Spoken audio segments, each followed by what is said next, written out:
ሰላም ጤና ይስጥልኝ የታማኝ መረጃ ቻናል ተከታታዮች በየሰዓቱና በየዕለቱ የሚወጡ የተመረጡ አዳዲስ መረጃዎችን በየ3 ቀን ጠቅለል አድርገን በሳቢ መልኩ የምናቀርብበት የመረጃ ሰዓታችን ደርሷል። አብራችሁን ቆዩ። ቻናላችንን ሰብስክራይብ፣ ሼር እና ላይክ ማድረግ እንዳትረሱ።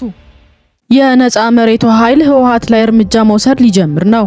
ህወሓት ካለ ድረስ በትግራይ ክልል ሰላም እንዳይመጣ የተደረገው የነጻ መሬቱ ኃይል ስብስብ ለመታገል ከፍተኛ እንቅስቃሴ መጀመሩ ታውቋል። ነጻ መሬት የወረደው ኃይል ጽምዶን አጥፍቶ እጅግ በላቀ መልኩ ራሱን አደራጅቶና ኃይሉን አሰባስቦ በርካታ ዘመናዊ የጦር መሳሪያዎችን መታጠቁን ከታማኝ የመረጃ ምንጮች ለማረጋገጥ ችለናል። በዚህም ለመጨረሻ ጊዜ ህወሓት ከትግራይ መሬት የማስወጣት ዘመቻውን ከጥቂት ቀናት በኋላ ሊጀምር እንደሆነ አረጋግጠናል። ኃይሉም ህወሓትና በስሩ የሚንቀሳቀሱ ሚዲያዎች በእሱ ላይ እያሰራጩ ያሉ የሐሰት ወሬዎችና ፕሮፓጋንዳዎች ሴራ መሆናቸውን በግልጽ ለህዝቡ መልእክት አስተላልፈዋል። ደጋፊዎቹም ሆነ የሰራዊቱ አባላት በአጠቃላይ መላው ህዝብ እንደዚህ አይነት ሐሰተኛ ወሬዎችን እንዳይታለሉ ለትግራይ ሰላም ኃይል አሳስበዋል። የህወሓትን ቡድን ለማስወገድ የምናካሄደው ትግል መላው የትግራይ ህዝብ ከጎኑ ደጀን በመሆን ድጋፍ እንዲያደርግ ጥሪ ቀርበዋል። በተመሳሳይ በሻዕቢያ ጀርባ ታዝሎ ጦርነት ለመክፈት ከጫፍ ደርሶ የነበረው ስብስቡ በየአቅጣጫው በሚነሳው ተቃውሞ በበጀት እጥረትና በህዝብ እምቢተኝነት እየተፈተነ ይገኛል። በተቃራኒው የለውጥ ፈላጊው ኃይል ተቀባይነት ከዕለት ተዕለት እያየለ የእርሱ ተቀባይነት ደግሞ እየሞተ በመምጣቱ በእጅጉ ፍርሃት ውስጥ ከቶታል። በዚህም የተነሳ ከፍተኛ ወታደራዊ አዛዥና የፖለቲካ አመራሮች መካከል አለመግባባት ተፈጥሯል።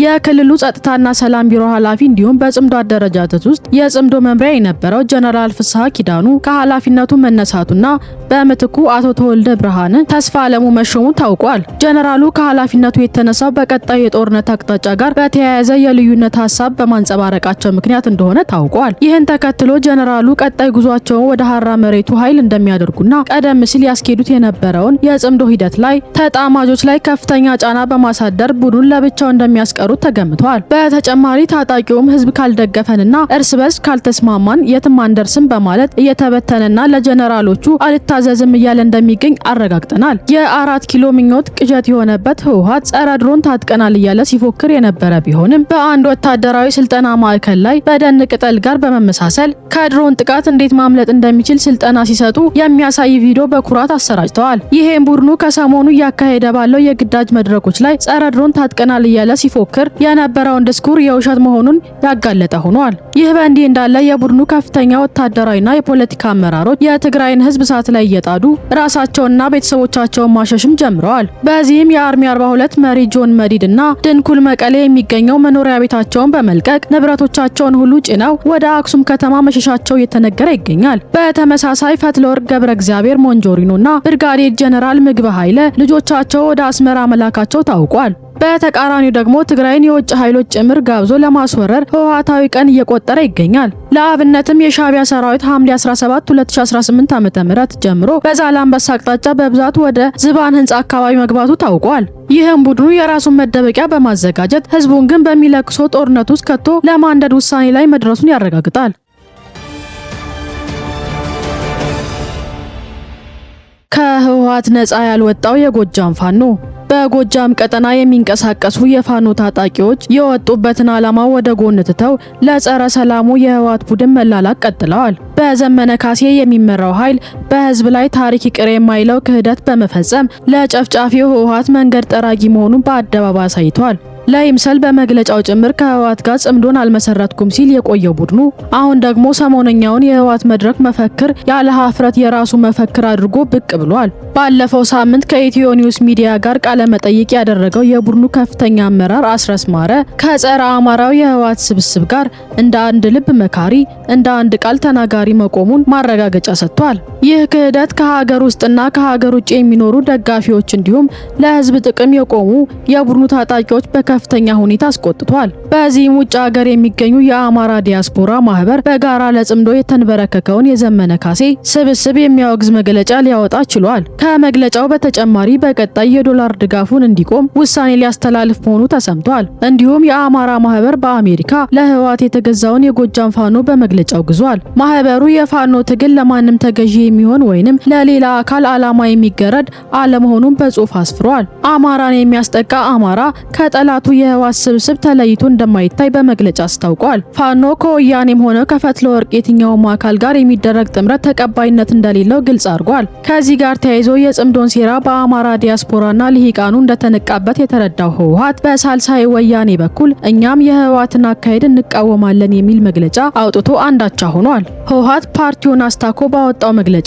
ወልቃይትና ራያን የትግራይ ህጋዊ መሬቶች ናቸው፣ የአማራ ልሂቃንም ሆነ ምሁራን አሁን በፌዴራሉ መንግስት አካል ቁጥጥር ስር የሚገኙ እኒህ ቦታዎች ወደ ትግራይ እንዲመለሱ ሰላማዊ ጫና በማድረግ ተባበሩን እያስባለ ይገኛል። በሌላ በኩል የአማራ ህዝባዊ ታሪካዊ ጠላት ህወሓት ጋር እንደማይሰሩ አቋም የያዙ የጎንደር ፋኖ የተከዜ ዘብ ጋር በመቀናጀት ወልቃይትን ለመጠበቅ መዘጋጀቱ ተሰምቷል። የጎንደር ታጣቂ የስልጣንን ቦታ ለመቆጣጠር ከሚያደርገው ትግል ቀድሞ በውስጥ ያለውን ጠላት ማጥራት ግን ይጠበቅበታል።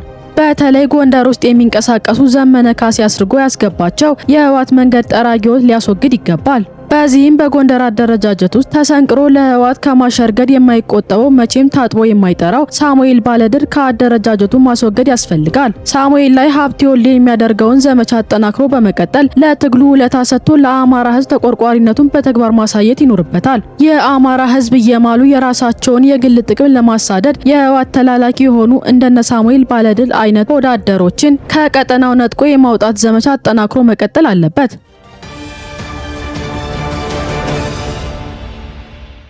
ኢትዮጵያ የቀይ ባህር ደህንነት ለማስጠበቅ ተመራጭ ሀገር ሆናለች።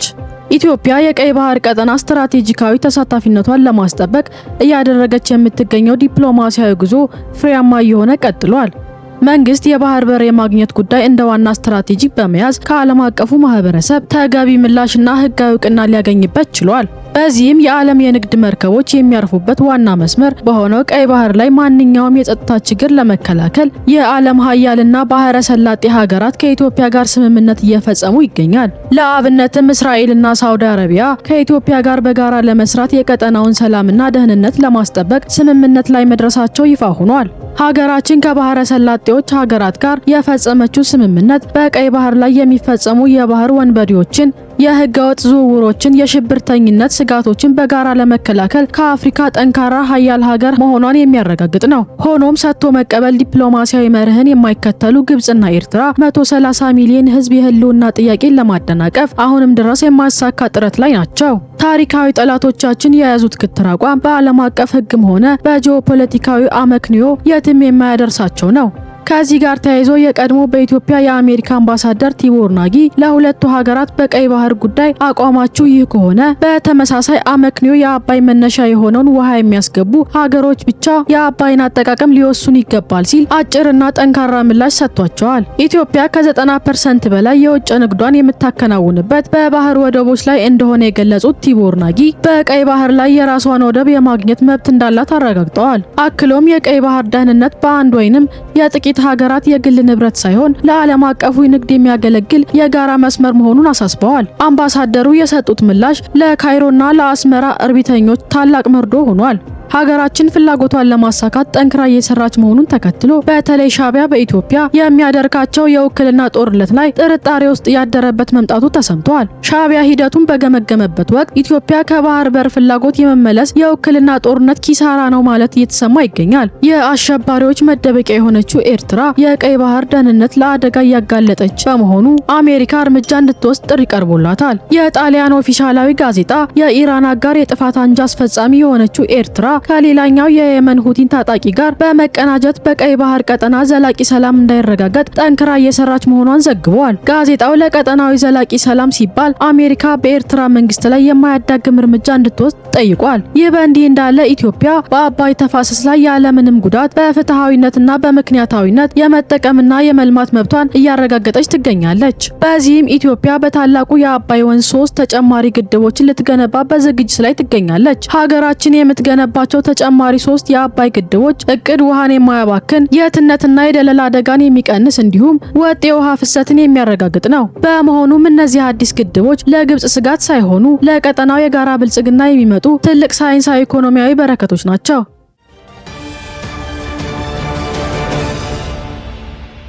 ህወሓት የትግራይ ማዕድናትን ለጦር መሳሪያ ግዢ እየዋለ ነው። የጥቂት አዛውንቶች ጥቅምና ስልጣን ለማስጠበቅ ሲል የትግራይ ህዝብ ህልውና ከባድ አደጋ ላይ የጣለው የህወሓት ስብስብ የህዝብን ሀብት እየዘረፈ የጦር መሳሪያ መግዣ ወንጀል ላይ ተጠምዷል። ቡድኑ የክልሉን ወርቅና ሌሎች ማዕድናትን በመሸጥ ለልማት ከመዋል ይልቅ የጦር መሳሪያዎችን በመግዛት ወጣቱን ለእሳት እየማገደ ለብዙዎች የመከራ ምክንያት እየሆነ የህዝቡን የሰላምና ልማት ፍላጎት ወደ ሞት እየቀየረ ይገኛል። ወርቅና ማዕድናትን በህገ ወጥ መንገድ እየቸበቸበ ክልሉን ከወርቅ ንግድ ከሚያገኛቸው ገቢ ባዶ ያስቀረው ህወሓት በህገ ወጥ ምክር ቤቱ በኩል ለ2019 በጀት ዓመት ተሰምቶ በማይታወቅ መልኩ ከ65 ሚሊዮን በላይ ዓመታዊ በጀቱን ማጽደቁን ይፋ አድርጓል። ቡድኑ አሁን ላይ ብቸኛ የክልሉ የገቢ ምንጭ የሆነው ምስኪኑ የትግራይ ግብር ከፋይ ይህን ለጦርነት የሚውል በጀት ለማሟላት ስቃዩን እያሳየው እንደሆነ አሳውቋል። ህወሓት ጥሬ ገንዘቦች ከባንክ ዝውውር እንዳይደረግም ሆነ በመከልከል በክልሉ የጥሬ ገንዘብ እጥረት እንዲከሰት አድርጓል። ከጦርነት ውጭ ዓላማ የሌለው ይህ ኃይል ጥሬ ገንዘቦች በአፋርና በአማራ አዋሳኝ አካባቢዎች ወደ ትግራይ ክልል በማስገባት ለራሱ ሰዎች ብቻ ተደራሽ የሚሆን እየሰራ መሆኑን ለማወቅ ችለናል። ይህም ብቻ ሳይሆን ቡድኑ እንደ ጥሬ ብሩ መጠን ከ5 በመቶ እስከ 25 በመቶ ድረስ በኮሚሽን እንዲሸጡ እያደረገ ለጦርነት የሚውል በጀት እየሰበሰበ እንደሚገኝ የታማኝ መረጃ ምንጮች አረጋግጠዋል። በዚህም ምክንያት የትግራይ ህዝብ የዕለት ተዕለት ህይወትና የንግድ እንቅስቃሴ ለከፍተኛ ችግር ተጋልጧል።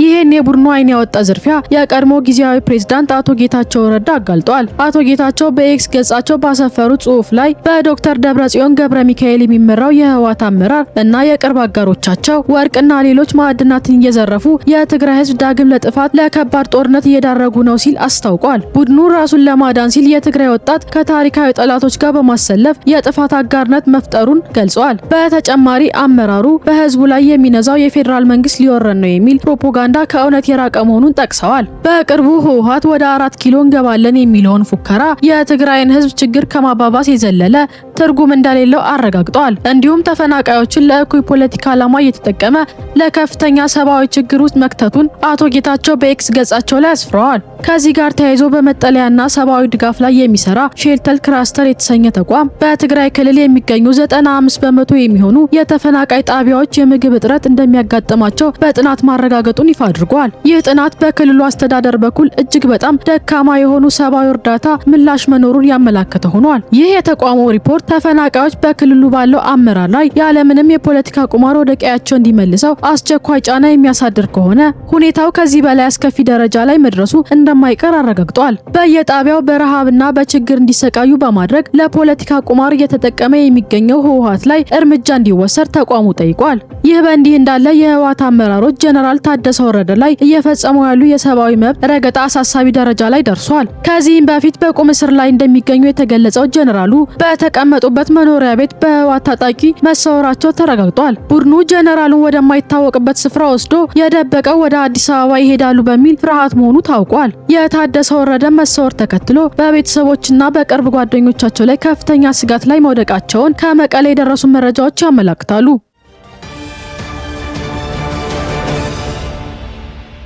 ታማ ሀገራዊ የምክክር ኮሚሽን ስር የሰደዱ ለዘመናት ዜጎች የእርስ በርስ ሲያባሉ ሲያጋጩ የቆዩ ሀገራዊ አጀንዳዎች ዘላቂ መፍትሄ እንዲያገኙ የኢትዮጵያ ሀገራዊ የምክክር ኮሚሽን በከፍተኛ ቁርጠኝነትና ጥንካሬ እየሰራ ይገኛል። ሀገራዊ መግባባትን ለመፍጠርና የቆዩ ሀገራዊ ስብራቶችን በዘላቂነት ለመጠገን ያለመው የምክክር ሂደቱ በተለያዩ የትግበራ ምዕራፎች ውስጥ አልፎ በአሁኑ ወቅት ዋና የምክክር መድረክ ላይ ደርሷል። በሀገራዊ የምክክር ጉባኤ ላይ የተሳተፉ የሚገኙ ከተለያዩ የሀገር ክፍሎች የተውጣጡ የህዝብ ተወካዮች ለወጣቶችና ለቀጣዩ ትውልድ የምትመች ሰላማዊና የተረጋጋች ኢትዮጵያን ለመገንባት የሚያስችል ሰፊ ውይይት እያደረጉ መሆናቸው ተናግረዋል። ተሳታፊዎች የነበራቸውን የፖለቲካ የሃይማኖትና የግል ጥቅሞች ወደ ጎን በመተው ለቀጣዩ ትውልድ የሚጠቅም መልካም ታሪክ ለማስቀጠልና ሀገርን ለማስቀደም እየተወያዩ መሆናቸው ተገልጿል። በተለይ በትግራይ ክልል የመጡ ተሳታፊዎች የምክክር ሂደት መድረክ እርቅ ለብሔራዊ መግባባትና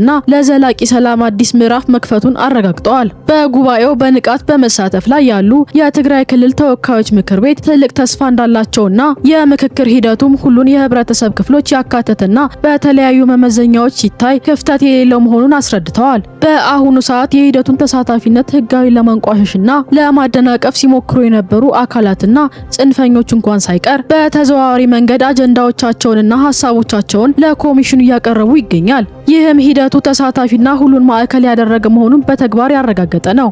ሂደቱ የሁሉንም ወገን ድምጽ ለማስተናገድ የተዘረጋ በመሆኑ ለወደፊቷ ኢትዮጵያ ሰላምና መረጋጋት ጠንካራ መሰረት እየጣለ ይገኛል። የዛሬው የ3 ቀን መረጃዎቻችን እነዚህን ይመስላሉ። በቀጣይ ወቅታዊና ታማኝ መረጃዎች እንዲደርሷችሁ ቻናላችንን ሰብስክራይብ ማድረግ እንዳትረሱ።